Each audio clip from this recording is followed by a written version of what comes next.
joins the Navy to see the world, gets sent to Kings Bay. All right. Your whole boat career has been in Kings Bay, right? The same boat. The same boat also. The same crew except for the shipyard. And you've gone, obviously your shore duties have been away from Kings Bay. I've been on board a submarine in every submarine port except San Diego. Okay. And underway from most of them. From my squadron tour and then leaving the shipyard, I toured boats in Groton. I never went underway out of Groton. Got it. Okay. I know our Marines here, I've spoken to them. They hate Kings Bay to be stationed at. Maybe it's because, I guess, and you can explain that you become a Marine to maybe go to the desert and you're in Kings Bay. Nobody joins the Marines to go to the desert. Okay. Maybe you can elaborate. Why would a Marine be upset with Kings Bay? So personal experience, which it was, like I said, it was my first duty station, and trying not to get into too much because I can't even remember what don't talk about this or that.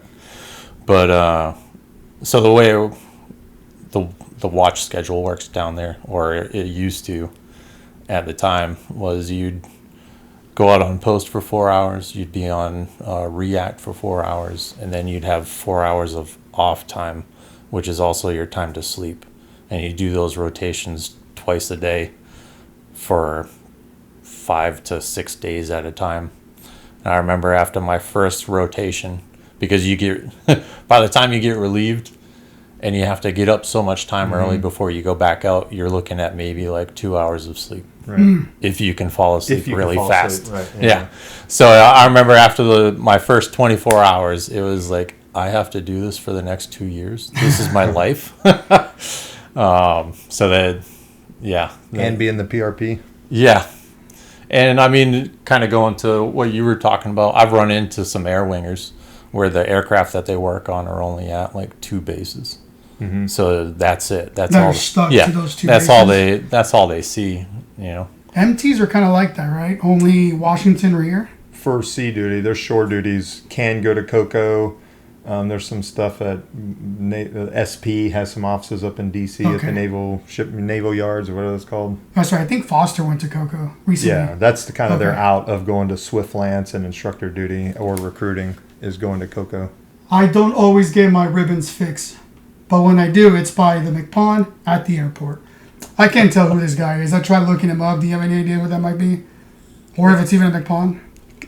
Just from the side profile, it might be McPond West. Okay. That's the only one I know visually. He was just at Sub Ball this year. He gave a pretty decent speech at Sub Ball. All right. I do like the guy's face. So just his face alone, I think it's the McPond. Now, so if this was your sailor and this gets out, what's the reaction back at you guys' unit? Like, are you guys getting pulled in? Like, why is your sailor so screwed up, and why is the McPond? It looks like based on his envelope and no ribbons, and you can't really see a sleeve. He might be traveling from boot camp, to maybe a training school. But you go give him a rah, like, hey, get your stuff together. But that wouldn't be a good time for him, especially if he's probably going to A school, like you said. So he's still in a training command. It's still boot camp with more freedom. Mm-hmm. So it would not be fun for him. It'd be fun for the people, right? Not for him. The rest of the Navy, you guys always like you're better than us, submariners. All right, so we pulled into Mayport, and I don't know, we looked like dog shit. And you can totally tell we were on a surface. It was my first time ever being on a surface. And as we're getting off and we're loud and look like crap, no shiny boots, all the boats just looked at us. Kind of like, who the heck are these guys? Yeah, I got looks when we were in the shipyard. We'd do trainers on Thursdays, I think, and we'd go eat at the exchange, me and my division. So I was a chief, and I got E3s and E4s. We'd be sitting there having a conversation, and I would get glares or people looking. I don't know if it's uncommon, but I definitely felt like, why is this senior enlisted dude eating lunch and shooting the shit with these junior sailors? I don't know if that's less uncommon, but I felt that way. There's also dudes out front of the exchange checking uniform standards and giving uniform chits. Some of my sailors got some, And obviously, we just laugh at it. One of my sailors got cornered by these surface guys. He only had his hard hat, so he went into a restaurant 10 feet, and these like two surface dudes started asking, "Where's your cover? What rate are you?" And he told them an FT, and they hadn't heard about an FT because an FT is a submarine only rate. And they started challenging him that that's not a real rate, and he literally laughed at them and walked away and just like got in his car and left. But there are discrepancies and differences of like, and when he told me, I was like, okay, have your cover next time. You know what I mean? Yeah. Like, What about you guys? Now for you guys, like for us, if somebody's out in front of, like we call it, the PX, checking uniforms, it's because they screwed up, and that's pretty much like a punishment. Dudes. These were like chiefs and senior chiefs. Oh, no kidding. Like Wow. putting chits out. It was strange. I mean, we've had, like before, talking about how, like the camps that I've been on, we're kind of like out there away from everybody, and we're going on patrols. Your uniforms are like worn and torn, and you just look like ass. Can I say ass? Yeah.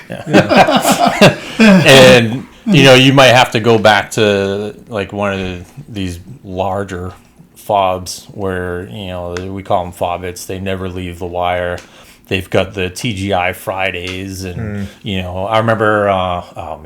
I remember one time we pulled in. We were going in country, and we stopped in this Air Force base. That's like, it's not in Afghanistan. I can't remember the name of it, but we're unloading our bags and going into the bag lot, and here's this Air Force kid. And he starts telling me how he can't believe he has to do this. He was supposed to come there to be the DJ at their nightclub for 6 months, and instead he's in charge of the baggage lot. And I'm like, do you know who the F you're talking to? Yeah. I'm like, we're getting ready to go into Afghanistan for 9 months. Right. And you're complaining because you don't get to play DJ? They're an airplane away. And he's making the same money as you. Yeah, That's right. Meanwhile, and it's like, are you freaking kidding me? But jumping back, like you go back to these bases where they get their laundry service, and they're riding around on mountain bikes and all this crap, and they try to give you shit because you can't go in. They won't let you in the chow hall because of how your camis look, and it's like, are you freaking kidding me? I mean, like, isn't like Navy SEALs, like the majority of them are like E5s and E6? Like the ones that do like the things that you see in the movies are junior guys, right? Yeah. Well, I mean, you've got your senior leadership. Of course, you always have that. But I mean, I'm no SEAL. No, but I've never worked with them. It just goes the same thing. Like you don't realize like these younger guys are doing these really major things, and like you said, he's mad because he's a DJ. Yeah. and you know what? That might have been your job, but like as usual, there's always duty and collateral stuff that you got to do. Yeah. I'm a sonar tech. We still help load up food. You know what I mean? I'm a sonar tech. Still clean the forward head. And, we all have our different things. So, anyway. In the Army, we do more before 6 a.m. than most people do all day. That's cute. In the Navy, that's when we're getting back to the ship. Maybe. Maybe on a fast boat, surface ship. I don't know. I've only pulled into Scotland, and there was definitely Liberty times, and everyone adhered to all the Liberty times. I do know that for a fact. So I think I was on the Boxer, and we pulled into Thailand, and there was something wrong with like a boiler or something, but we were there for 10 days. And as long as you had a hotel, you didn't have to come back to ship. That's right. And Thailand is a heck of a place. Never been there. I'll believe you.